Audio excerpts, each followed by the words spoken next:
Ladies and gentlemen, it is your favorite white colonizer, the traveling clad tall, coming at you live from the United States of America.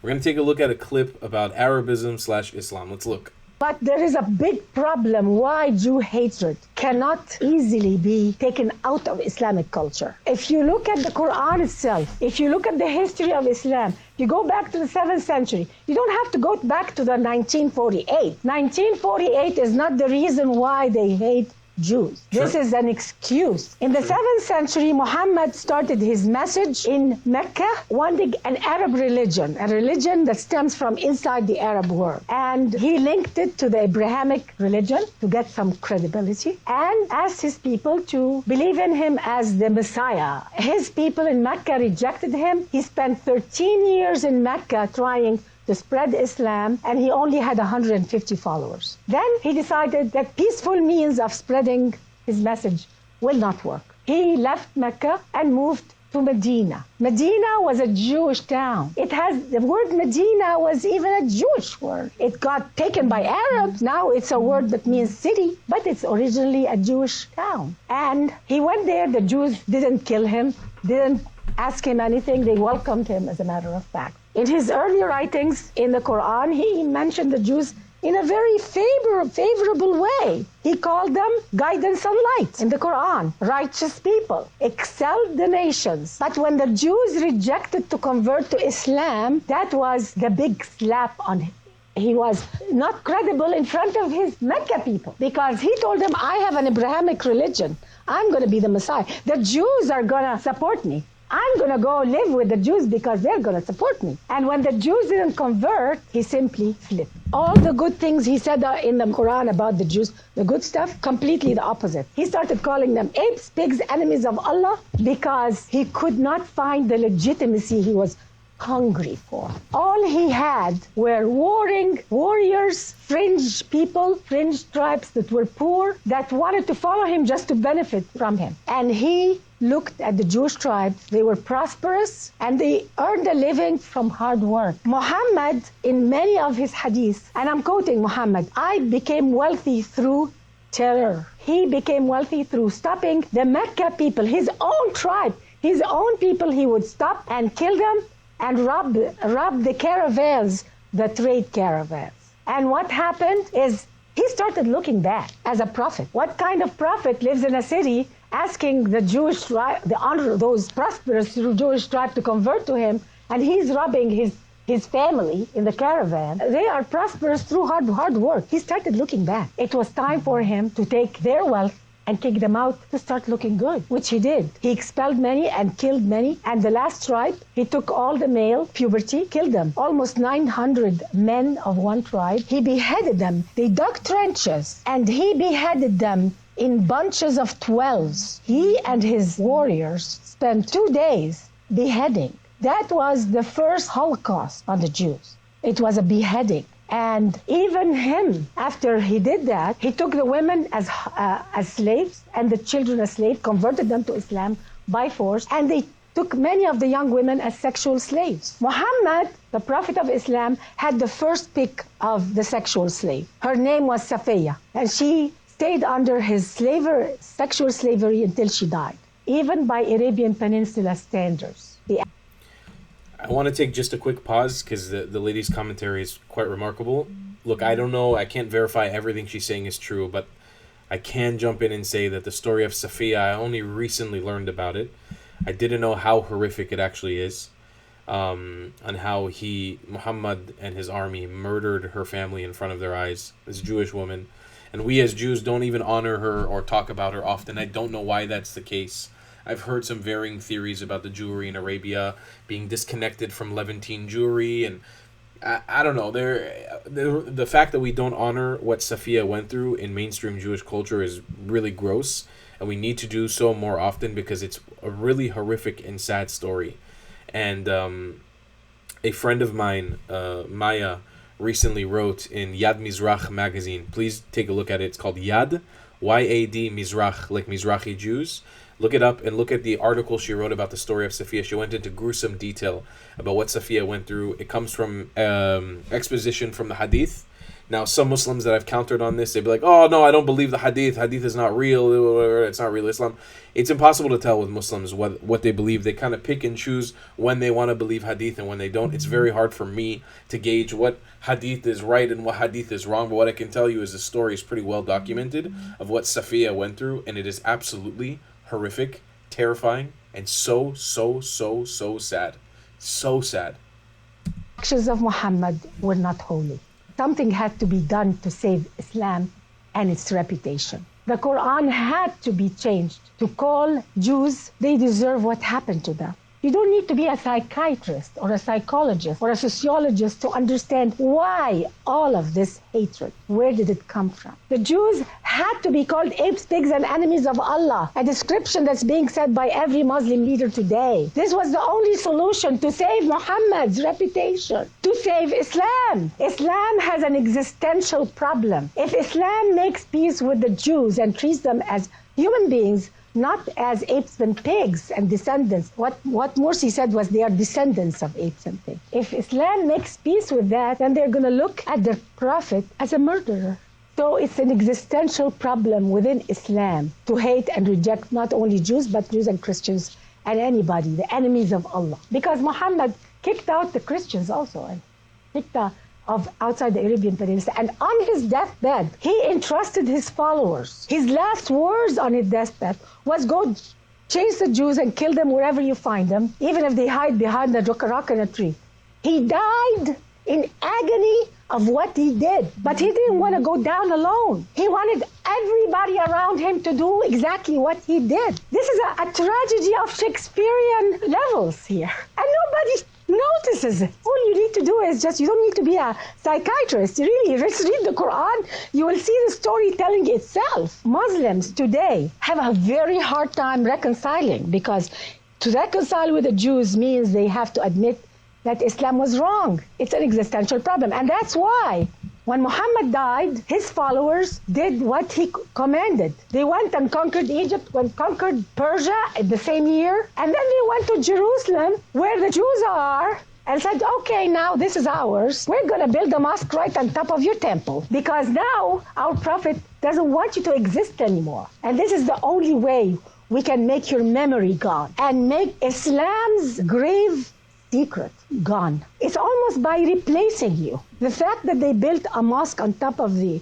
ruins of the temple is a deep wish to replace the Jewish people. It's like somebody killing somebody and taking their identity. And nobody talks about that. No Arab or Muslim understand that. Even when Muhammad was doing after, there were verses in the Quran that reflected the agony he was in and the agony of the people who were doing the killing with. He had many verses in the Quran telling them, don't feel guilty about killing. It's not your hands that is killing. It's the hands of Allah. Don't worry. You're going to be honored for killing them. You're going to go to heaven for killing them. The verse after verse after verse in the Quran comforting the Muslim warriors and the murderers, telling them that you will go to heaven if you kill the Jews and kill the infidels and kill the non-Muslims. Verses telling that it's not your hand that has the blood on it. I don't understand. I mean, it's so simple. They felt very guilty, and many of them ran away. They didn't want to go because some of the Arabs who were encouraged by Muhammad to go kill the Jews in Medina were their friends. They lived and grew up with them. They knew them. They didn't want to go kill them. And Muhammad said, threatened them. He said, you're going to be tortured and killed. Allah is not going to love you anymore. You're going to be cursed. Verses after verses after verses in the Quran cursing Muslims who don't want to kill. And verses after verses after verses in the Quran telling those who kill you're going to go to heaven. Glorifying killing became the only escape for Islam. And this is the tragedy we're living with for 1400 years. And that's why the number one enemy of Islam is the truth. Why are we doing this to ourselves? Why are we giving them our dollars to come and kill us and to finance Osama bin Laden? It's time for America, hands off saving Muslims from themselves. Stop trying to rescue people who look down on you. And the more you rescue them, the more they hate you because they feel inferior. It's time for us to let them learn from their mistakes. When we keep rescuing from themselves, they end up hating us, not loving us, because they don't want to be loved by, they don't want to be rescued by people they call apes and pigs and enemies of Allah. It's tough on their pride. And we keep doing that every time. Why do we do it with the Arabs? Why? Islam is rotting from the core, and that's why there is a lot of turmoil, because they are not at peace with themselves. They are not at peace with themselves. Islam did not give them peace. And that's why we have to understand that we have the power. We have the truth on our side. I want to see the Jewish people get offended. Please get offended when they say lies about you. I want a demonstration when they call you all these names. When they say, oh, 9/11, the Jews did it. I will be heading the demonstration in front of the United Nations. Because you always take the higher road. Because you look at these accusations, it's a joke. And I know it's a joke. But the problem is, this is not a joke to 1.2 billion people. We have to start a movement against slandering and lying about the Jewish people. And I don't want to call it anti-Semitism anymore. I just want to call it slander and lies.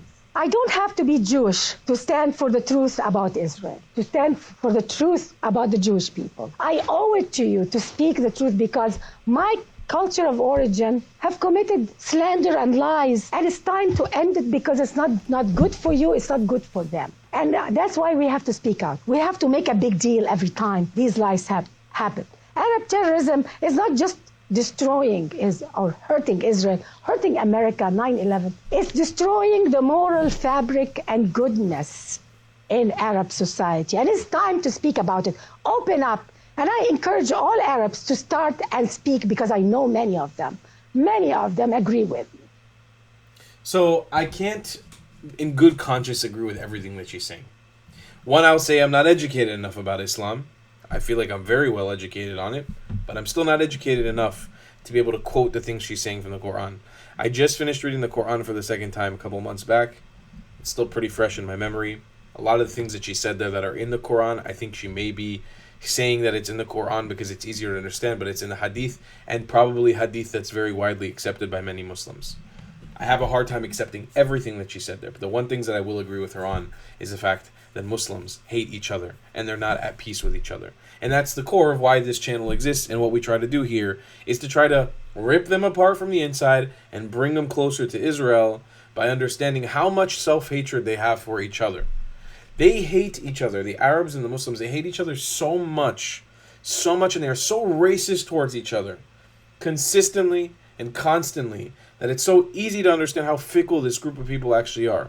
And it's not an inferior thing. I don't look at Muslims as inferior to me as a Jew. Not in any way. They unfortunately see me as inferior to them because I am a Jew. But the reality is, these people, most of them are not even real Muslims, and are not considered as real Muslims by the real Muslims. And a lot of them are not real Arabs and never considered real Arabs by the real Arabs. All I'm trying to do, as a person who comes from an Arabized family, is point that simple fact out to them. And tons of them keep coming over to this community because they're like, hey, fuck, man, well, this Yehudi is right. I agree with him. He's right. We suck. Our culture sucks. We hate each other. We treat each other like shit all the time. And we keep killing each other. We are our worst enemy. We are our best worst enemy. Who kills more Muslims every year than any other group of people? Muslims. Who is the worst enemy of Islam? Muslims. Who kills more Arabs each year than any other group on planet Earth? The Arabs. It's not Israel, it's not America, it's not anybody else. They are their own worst enemy. And all I have to do is walk in and be like, Habibi, you don't have to act like this anymore. Come sit with me, have a cup of tea, and let's talk about your family history. Because you never bothered to question it. I don't know why, but you never did. And when you realize you've been colonized and your whole culture has been colonized and everything was robbed from you by force most likely, and then you realize, like, hey, maybe I don't really want to be a part of this movement anymore. Doesn't mean, I keep saying this always, doesn't mean you need to leave Islam or stop being an Arab or stop identifying as an Arab. I don't believe in that. I'm not trying to force you to stop being what you are if you're proud of your heritage. Go for it. All I'm trying to point out to you is that you aren't that. And the real people that are part of your group, that are really a part of it, they don't recognize you as real. You're just living under a mind control. It's like, how can you die in this belief of something that you are when the person who is that actual thing doesn't even see you as such? That should give you every indication that you aren't really that. Again, doesn't mean you need to leave it. Be happy with it. By all means, it's your thing. I'm not here to rob you of what your identity is. I'm just here to tell you that you're not that. And if you wake up to what you actually are, you can still keep your other beliefs. I mean, you'll probably have a hard time meshing those two worlds, but you can keep them. I just want you to know who you really are. That's all Tal wants from you. That's all Tal wants for you. And it comes from a place of love. Immense, immense love. And respect. And admiration for the Arabs and the Muslims of the world. I want us to live in peace. I want us to have a good time together. I want us to enjoy each other's company. But I can't if you guys keep acting like a bunch of buffoons. Which you do. The vast majority of you. A small minority of you are fucking great. And I love you guys. And you know who you are. Some of you guys have my personal WhatsApp number. You know who you are. But it's not you. It's the rest of you. You guys are a problem. And we need to fix you. And I'm here to do that. And I'm not trying to be condescending. I know it's coming. Alright, maybe I'm trying to be a little bit condescending. I might be a little bit condescending. Fuck it. I'm allowed to be a little condescending. You guys destroyed my entire family and everything we do, and I'm the third generation being bombed by you motherfuckers. I can be a little condescending. I'm a little salty. But, you know, it is what it is. Only love to the Muslims and the Arabs out there, but you guys need to get better. And you know, this is only going to keep happening. This movement of calling you out on your bullshit is going to keep happening. So, you might as well come over to the side, sit down with me, have a cup of tea, and let's talk. Or you can keep trying to kill me, keep trying to kill my family. It's not going to work. You can't get rid of us. We're here forever. See you in the next one. Love you a long time. Goodbye, class.